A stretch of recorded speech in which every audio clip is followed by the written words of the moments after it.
बिस्मिल्लाहिर्रहमानिर्रहीम। Properties of gases के साथ हाजिर हैं। तो आज हमारा टॉपिक भी इसी रिलेटेड है कि हम गैसेस की प्रॉपर्टीज को स्टडी करेंगे।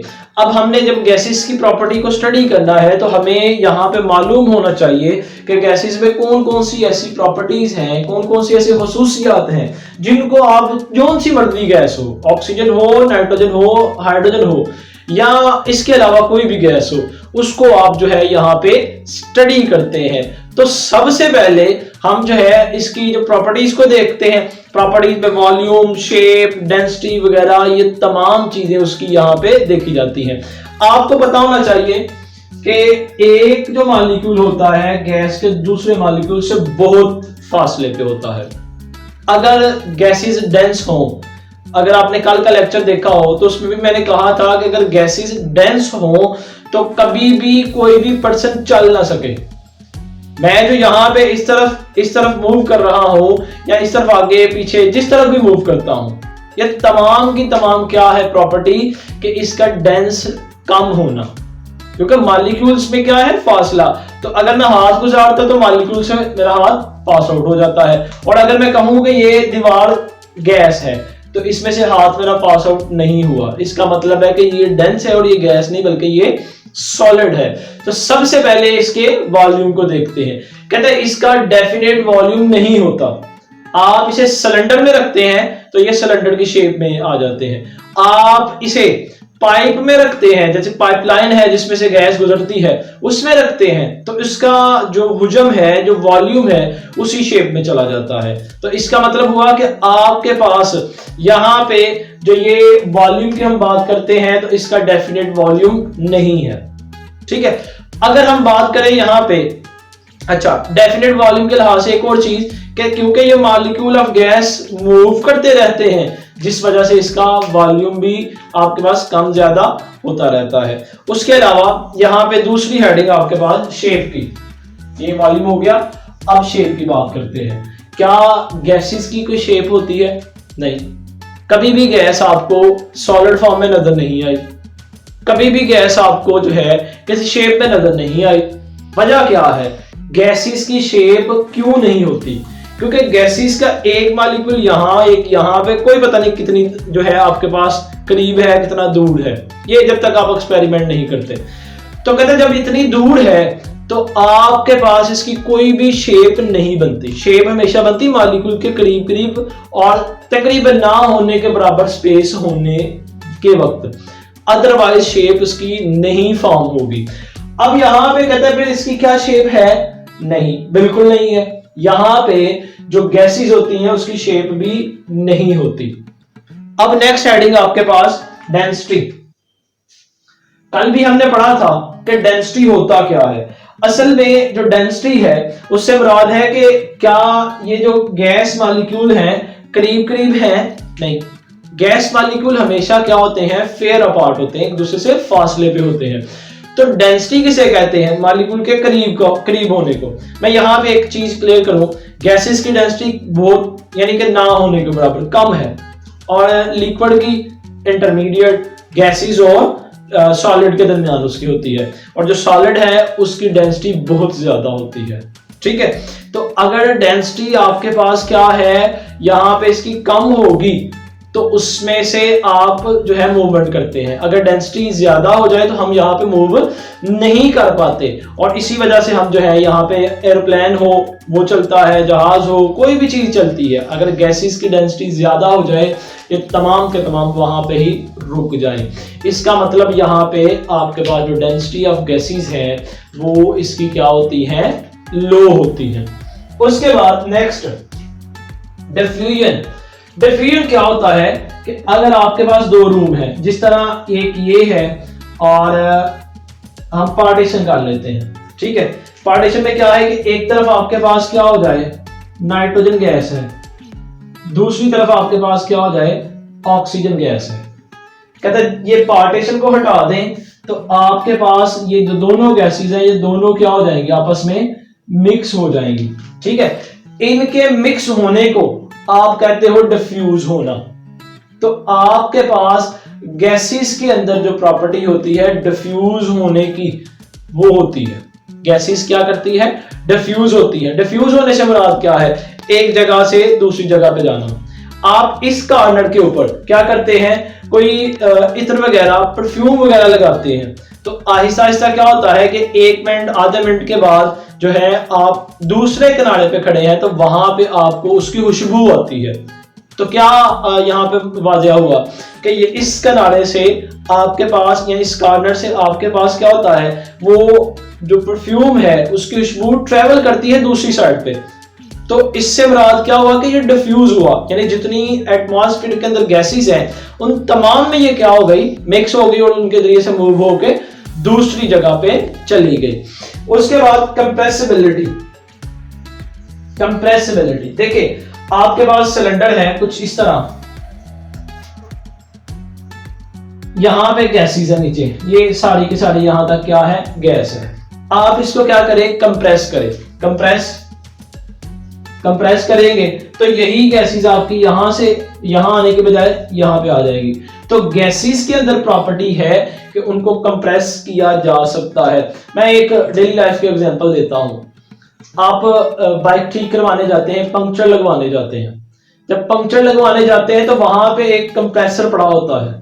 अब उस कंप्रेसर का क्या काम है कि उसे चलाना है और साथ ही ट्यूब में उसे लगा के उसमें हवा भरनी है। अब कंप्रेसर का फायदा ये है कि वो जितनी गैस होती है उसको कलेक्ट करता है, कंप्रेस करता है, कंप्रेस करके उस पाइप से गुजारता है और वही पाइप कनेक्ट होता है ट्यूब के साथ। तो इस तरह आप यहाँ पे जो गैसेस की कंप्रेसिबिलिटी है इससे फायदा उठाते हैं और उसको आप यूज करते हैं। इसी तरह जो सिलेंडर घरों में आते हैं, जिसे आप एलपीजी गैस कहते हैं, तो वो बढ़वा के आप लेके आते हैं, तो उसने वहां भी कंप्रेसर लगाया होता है। वो क्या करता है, वो जो गैस होती है उसको कंप्रेस करके पाइप से गुजार के दूसरे सिलेंडर में भेज देता है। तो ये हमें फायदा होता है यहाँ पे कंप्रेसिबिलिटी का। तो हम कह सकते हैं कि गैसेस के अंदर जो है कंप्रेसिबिलिटी वाली प्रॉपर्टी होती है। अब नेक्स्ट आपके पास आ गया एक्सपेंशन। कंप्रेसिबिलिटी मीन दबाव लगाना, उसके बाद एक्सपेंशन, उसी दबाव को हटा दे तो फैल जाना गैस का। अच्छा, एक्सपेंशन से मुराद किसी भी गैसेस का फैलना।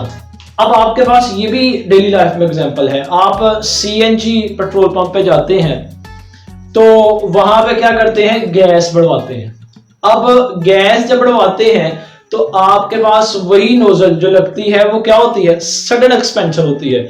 और जब सडन एक्सपेंशन होती है तो वही गैस के मॉलिक्यूल सिलेंडर की वॉल के साथ टकराते हैं और जो सवारियां उस गाड़ी के अंदर बैठी होती हैं वो वाजिया उस जो सिलेंडर की है आवाज को सुनते हैं। उसे कहते हैं आप एक्सपेंशन, गैस का फैलना। यकदम आप क्या करते हैं, नोजल को ओपन करते हैं तो गैस क्या होती है, यकदम उसमें सिलेंडर में मूव करती है, जिससे वो क्या हो जाती है, एक्सपैंड होती है और वही गैस के मॉलिक्यूल उस सिलेंडर के साथ टकराते हैं, जिसको हम कहते हैं यहाँ पे प्रॉपर्टी ऑफ गैसेस। और प्रॉपर्टी ऑफ गैसेस के अंदर क्या है, एक्सपेंशन ऑफ गैस। ठीक है, क्लियर हो गया। अब नेक्स्ट आपके पास आता है जॉल थॉमसन इफेक्ट। ये आप डेफिनेशन के हवाले से जरूर याद रखें, शॉर्ट क्वेश्चन आता है कि जॉल थॉमसन इफेक्ट क्या है। कहते हैं sudden expansion of gas molecule is called Joule Thomson effect. तो जॉल थॉमसन इफेक्ट जो है आपका दो जगह पे, जो आप मोस्टली जानते हैं डेली लाइफ में, एक ट्यूब में हवा बढ़ना।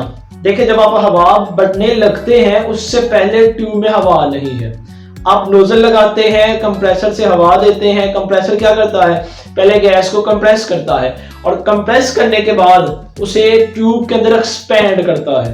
एक प्रॉपर्टी ये हो गई। दूसरी सीएनजी से गैस का बढ़वाना। ये दो प्रॉपर्टीज आपके पास यहाँ पे मौजूद है।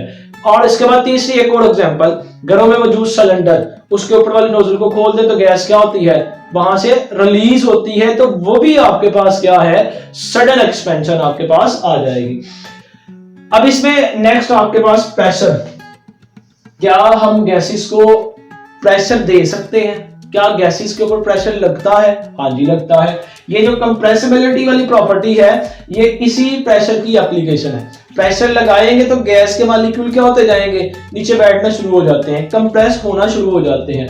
तो इससे मुराद ये है कि कंप्रेसिबिलिटी में जो चीज हमें काम देती है वो है हमारे पास प्रेशर, और प्रेशर के लगाने से वॉल्यूम हमेशा कम हो जाता है। जैसा कि आपके पास volume is inversely proportional to pressure, आपके पास ये नेक्स्ट इक्वेशन आएगी कि वॉल्यूम जो होता है वो प्रेशर के क्या होता है, इनवर्सली प्रोपोर्शनल। इनवर्सली प्रोपोर्शनल से मुराद अगर एक चीज बढ़ती है तो दूसरी चीज क्या होती है, कम।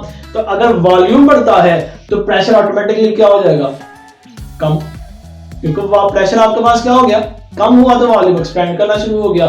अगर आपके पास प्रेशर ज्यादा हो जाए तो वॉल्यूम क्या हो जाता है, कम। मुराद ये कि ये दोनों एक दूसरे के क्या है, अपोजिट है, इनवर्सली प्रोपोर्शनल है। और यही जो प्रेशर वाली प्रॉपर्टी हम कंप्रेसिबिलिटी में भी यूज कर सकते हैं, उसमें भी हम यूज करते हैं और होती भी है, ठीक है। अब उसके बाद आ गया इंटरमॉलिक्यूलर फोर्सेस।